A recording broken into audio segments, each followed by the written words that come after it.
नमस्कार शेतकरी मित्रांनो, बघू शकतो आता आपण नेहमी झाडांच्या छोट्या झाडांचे लोडिंग अनलोडिंग बघत असतो आणि त्यातून बरीचशी माहिती घेत असतो. बऱ्याचशा शेतकऱ्यांच्या कमेंट्स येतात की फळ लागलेली बाग आहे का. तर फळ लागलेल्या बागासुद्धा आपण चॅनलवर व्हिडिओज अपलोड त्याचे केलेले आहेत. शेतकऱ्यांची नावं बरीच आपण व्हिडिओच्या माध्यमातून घेत असतो.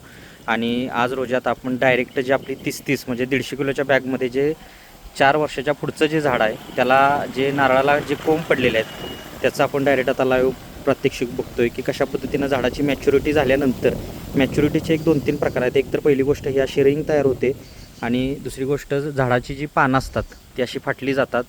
तर ते झाड सेट झालं किंवा मॅच्युअर झालं असं आपण म्हणू शकतो. आणि महत्त्वाची रिंग आणि त्यानंतर हे असे पडलेला कोंब म्हणजे नारळाचा थोडक्यात मोहर असतो आणि ह्यालाही फळं लागणार आहेत. तर अशा पद्धतीनं आपण बघू शकतो की अशीसुद्धा रेडीमेड तयार झाडं आपल्या नर्सरीमध्ये मिळतात. आता काल आपण रोहा रायगडसाठी जे लोडिंग केलं होतं त्यामध्येच आपल्याला हे असं झाड सापडलेलं आहे की ज्याला फळं चालू झालेले आहेत म्हणता येईल. तर असे मित्रांनो तयार झाडं लावून आपण चांगल्या प्रकारे उत्पादन घेऊ शकतो. एक वेळ आपल्या नर्सरीला अवश्य भेट द्या.